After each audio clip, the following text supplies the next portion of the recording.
and welcome to Dr. Laura's Lair.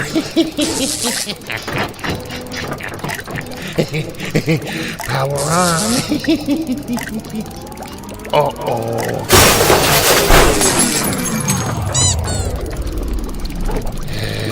I'll get the broom.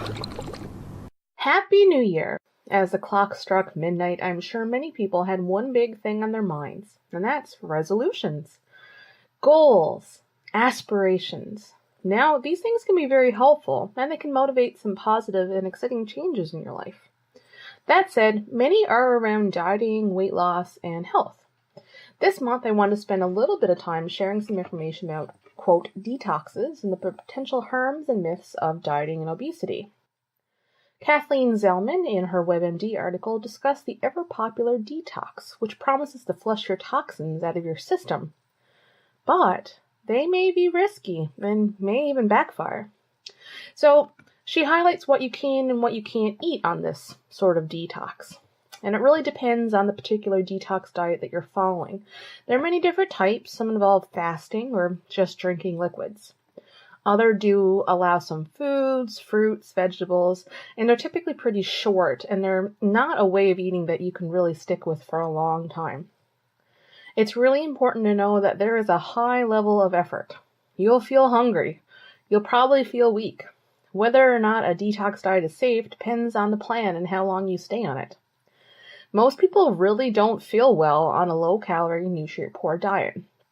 Potential side effects include low energy, low blood sugar, muscle aches, fatigue, feeling dizzy or lightheaded, and nausea. If the idea of detoxing appeals to you, Zellman suggests you might try, quote, clean eating that focuses on vegetables, fruits, whole grains, and lean protein. Basically, whole foods without a lot of processing. That's more likely to give you results that last, especially if you make exercise a habit. So the limitations of this is that you're going to be going without a lot of foods that you usually eat. Detox diets are typically very rigid and involve eating the same things over and over. The real positive of detox dieting involves cooking and shopping. So it really depends on the detox plan, but you're not going to be allowed to eat a whole lot, so you won't have a long shopping list. And prep work should be pretty minimal. When we look at packaged foods or meals, some detox plans recommend herbs, pills, powders, delightful enemas, and other forms of colon cleansing. Methods vary and often include products that are only available from the particular author's website. Now, the weird thing about detoxes is that exercise is not typically required, and you really may not have enough energy for it because you're not getting very many calories. The other thing to consider is that it could be very costly because besides your grocery shopping, a detox diet may call for a variety of supplements and other products which can vary in cost. And typically there's not a lot of support except for the resources you may find online, so there's no coach per se. So Dr. Michael Smith weighs in, and this is what he says about the whole detox diet. If your goal is to lose weight, a detox diet might help you drop a few pounds, but you will be likely to gain it back. In the end, you haven't accomplished anything, and it's certainly not a healthy approach. If your goal is to, quote, detox your system, do not waste your time or money. Your body is an expert at getting rid of toxins no matter what you eat. Toxins don't build up in your liver, kidneys, or any other part of your body, and you're not going to get rid of them with the latest detox wonder. Especially avoid diets that promise to detox your liver with supplements or, quote, cleanse whatever the diet determines needs washing out. The only type of detox diet that is worthwhile is one that limits processed, high-fat, sugary foods and replaces them with more whole foods like fruits and vegetables. That clean eating approach is your best bet to get your body in tip-top shape. Is it good for certain conditions? Dr. Smith mentions. Not only are detox diets not good for people with certain conditions, they can actually be harmful. There is no research showing they improve blood pressure or cholesterol or have a positive effect on the heart. For people with diabetes, they may be very dangerous. Any diet that severely restricts what you eat could lead to dangerously low blood sugar if you take medicines for diabetes. The exception would be a detox diet that just focuses on clean eating.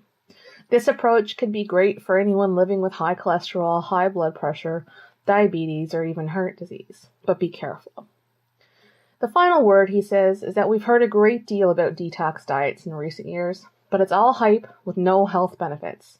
There are many ways to get your body clean and healthy, and detox diets aren't one of them. An interesting perspective of the last decade or so has been the rise of the health at every size movement, or the HAES movement. In articles like Medicare's Search for Effective Obesity Treatments, Diets Are Not the Answer, which was published in American Psychologist by Mann et al., says the authors reviewed studies of the long-term outcomes of calorie-restricting diets to assess whether dieting is an effective treatment for obesity. These studies show that 1/3 to 2/3 of dieters regain more weight than they lost on their diets. And these studies likely underestimate the extent to which dieting is counterproductive because of several methodological problems, all of which bias the studies towards showing successful weight loss maintenance. In addition, the studies do not prove consistent evidence that dieting results in significant health improvements, regardless of weight change. In sum, there is little support for the notion that diets lead to lasting weight loss or health benefits. Jennifer Rollin is an eating disorder therapist in Rockville, Maryland, who specializes in helping teens and adults to recover from anorexia, bulimia, binge eating disorder, and body image issues. She wrote an interesting piece in Psychology Today entitled 3 Myths About Weight and Health Debunked. Research suggests that a person's weight is not a good indicator of health. Rollins writes frequently about ditching dieting and accepting yourself at a natural size, what she calls her set point weight. This can be somewhat controversial, as in our dieting and fruitless pursuit of weight loss is the pervasive paradigm in our society. Some commenters state that she has simply given up, or that she encourages others to lead unhealthy lives. The reality is that you can work towards improving your health and happiness without attempting to lose weight. This isn't just a simplistic platitude aimed at making people feel better about themselves, although it doesn't hurt. Rather, it is a truth that is based upon evidence-based research. If your aim is to improve your health, it is important to shift your focus from changing your weight to the idea of adding healthful behaviors that make you feel good and honor your body. Rollin writes of hearing a talk by Dr. Linda Bacon, a professor, researcher, and author of Health at Every Size and Body Respect. The following are some common misconceptions about weight and health and what the research has actually found. So the first myth that they talk about is obesity leads to increased mortality. So we've all heard the prevailing false belief that being classified as obese or overweight leads to increased mortality. This belief is so pervasive in our society that many believe it to be a scientific fact. However, a study published in the Journal of American Medical Association that looked at BMI and mortality found that the lowest mortality was in the overweight category. The study also found that moderate obesity had the same risk as normal weight, and that even severe obesity failed to show up as statistically significant mortality risk. In addition, Dr. Bacon referenced a meta-analysis, which is the most comprehensive review of epidemiological research. This meta-analysis pooled data from 26 different studies and found overweight to be associated with greater longevity than normal weight. Further, a phenomenon known as the obesity paradox that is supported by several hundred research studies indicates that higher weight is associated with greater longevity for people with numerous diseases that include type 2 diabetes, cardiovascular disease, hypertension, and chronic kidney disease. Our second myth is that weight loss improves health. So many people believe that losing weight equals improving health. There are numerous industries that make huge profits off people believing that fact. They feel that weight loss is the key to increased health and happiness. However, recent research suggests that losing weight doesn't actually improve health biomarkers such as blood pressure, fasting glucose, or triglyceride levels for most people. A study entitled Long-Term Effects of Dieting Is Weight Loss Related to Health concluded in correlation analysis, however, we uncovered no clear relationship between weight loss, health outcomes related to hypertension, diabetes, or cholesterol, calling into question whether weight change per se had any causal role in the few effects of the diets. Increased exercise, healthy eating, engagement with the healthcare system, and social support may have played a role instead. In our society, one's weight has become inextricably linked to one's health. However, a person can improve their health markers through adopting healthy habits, regardless of their weight. For instance, research shows that lifestyle changes can reduce blood pressure, largely or completely independent of changes in body weight. The same can be said for blood lipids. Improvements in insulin sensitivity and blood lipids as a result of aerobic exercise training has been documented even in individuals who've gained body weight during the intervention. So this sums up a basic concept that goes against our prominent societal belief. You can be thin and healthy. You can also be fat and healthy.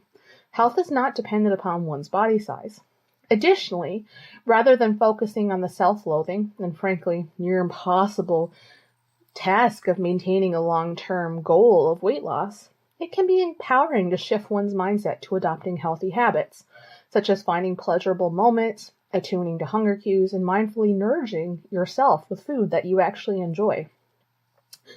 And the number 3 myth, you can judge a person's health and eating habits on the basis of their weight.